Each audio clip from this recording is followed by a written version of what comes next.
Hi everyone, welcome to our channel serial speaker.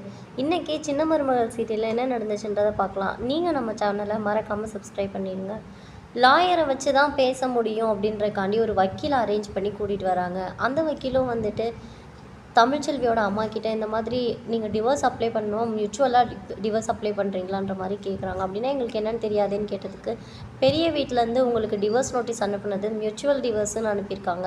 2 பேருமே ஒரு மனதாக தான் சம்மதிக்கிறோம் பிரிஞ்சு போகிறதுக்குன்ற மாதிரி அனுப்பியிருக்காங்க.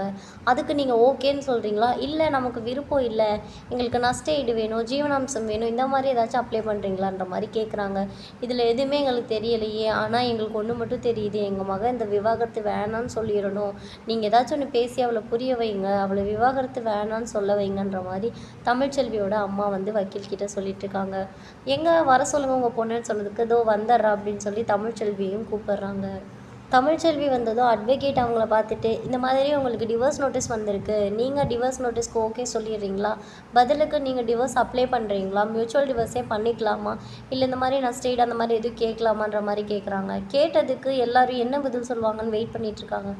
ஆனால் தமிழ்ச்செல்வி எல்லாருக்கும் முன்னாடியும் எனக்கு டிவோர்ஸ் கொடுக்கறதுல இன்ட்ரெஸ்ட் இல்லை, நான் டிவோர்ஸ் கொடுக்க மாட்டேன் அப்படின்னு சொல்லிடுறாங்க. உடனே வக்கீல் சொல்கிறாங்க, சரி அப்போ சேர்ந்து வாழணுன்ற மாதிரி நீங்கள் சொல்கிறீங்கன்னு நோட்டீஸ் அனுப்பிடுவான்னு கேட்டதுக்கு, எனக்கு சேர்ந்து வாழவோ விருப்பம் கிடையாது, இப்போதைக்கு நான் அதை பற்றி யோசிக்கிற முடிவில் இல்லை, என் வயிற்றுக்குள்ளே குழந்தை இருக்குது, அந்த குழந்தை நல்லபடியாக பிறக்கணும், இவர் எல்லோரும் முன்னாடியும் என்னை தப்பாக பேசிட்டாரு, என் குழந்தை பிறந்தக்கப்புறம் இவ தான் உங்கள் அப்பா அப்படின்ற மாதிரி நான் அந்த குழந்தைகிட்ட காட்டணும், அதுக்காகவே நான் இவருக்கு டிவோர்ஸ் கொடுக்க மாட்டேன், என் குழந்தை பிறந்தக்கப்புறம் அவரை காட்டினதுக்கப்புறம் நான் இந்த டிவோர்ஸ் பற்றி யோசிக்கிறேன்ற மாதிரி சொல்லிடுறாங்க. சரிம்மா நீ சொன்ன மாதிரியே நான் அனுப்பிடுறேன்னு சொல்கிறாங்க. அப்புறம் மெயினாக இன்னொரு விஷயம் சொல்லணும், எனக்கு அவங்க பணத்துலேருந்து ₹1 கூட எனக்கு தேவையில்லை, நான் என் சொந்த காலில் இருப்பேன்றதையும் நீங்கள் மென்ஷன் பண்ணி அனுப்புங்கன்ற மாதிரி சொல்லிடுறாங்க. அதை கேட்டுட்டு வக்கீலும் அங்கேருந்து கிளம்பிடுறாங்க. அடுத்த சீனில் பார்த்தா காலேஜுக்கு கிளம்பி போயிட்டுருக்காங்க. போயிட்டுருக்கும்போது பார்த்தா கூட வர பொண்ணு ரொம்பவே பாட்டு கேட்டுட்டு வைப் பண்ணிட்டு வராங்க.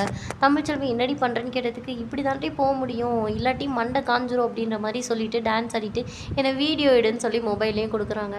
இவங்க இப்படி போயிட்டுருக்கும் போதே அந்த ஃப்ரெண்டும் பஸ்க்கு வந்துடுறாருங்க. அவரை பார்த்ததுமே இங்கே வாங்க, இங்கே ஒரு சீட் காலியாக இருக்குது, எங்கள் பக்கத்தில் உட்காருங்கன்னு சொல்லி கூட இருக்கிற பொண்ணு கூப்பிட்றாங்க.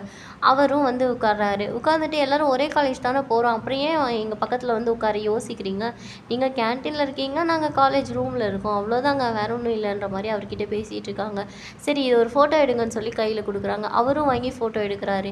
இதே எல்லாத்தையுமே பெரிய வீட்டிலேருந்து ஒரு ஆள் வச்சுருக்காங்கல்ல, அந்த பொண்ணு இவங்கெல்லாம் ரெக்கார்ட் பண்ணிகிட்டு இருக்காங்க. அதுக்கப்புறம் பார்த்தா இந்த வீடு காட்டுறாங்கங்க. இங்கே வந்து எல்லோரும் வக்கீல் கிட்டே பேசிகிட்டு இருக்காங்க. அந்த நேரத்தில் பார்த்து ஒரு போஸ்ட் வந்திருக்குன்னு சொல்லி லெட்டரை கொடுத்துட்டு போகிறாங்க.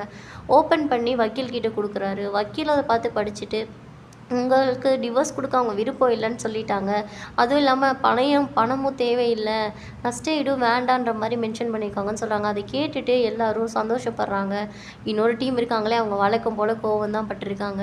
எல்லோரும் கிளம்பி போயிடறாங்க. போனதுக்கப்புறம் இவங்க 3 பேர் ரொம்பவே சந்தோஷப்பட்டு பேசுகிறாங்க. சீக்கிரமாக சரியாயிடும்ன்ற மாதிரி பேசி சந்தோஷப்பட்டுட்டு இருக்காங்க.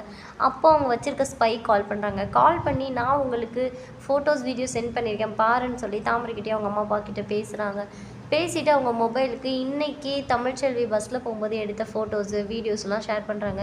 அதை எடுத்துகிட்டு இவங்க வழக்கம் போல் சேதுக்கிட்ட போகிறாங்க. அங்கே போயிட்டு, மாமா நீங்கள் வக்கீல் நோட்டீஸ் அனுப்பியிருந்தீங்களா, அதுக்கு பதில் நோட்டீஸ் தமிழ்ச்செல்வி அனுப்பியிருக்கா, அதில் பார்த்தா உங்களுக்குலாம் டிவோர்ஸ் தர முடியாது, அவள் வைக்கிறதா சட்டம் அப்படின்ற மாதிரிலாம் பேசியிருக்கான்ற மாதிரி சொல்லிட்டு இருக்காங்க.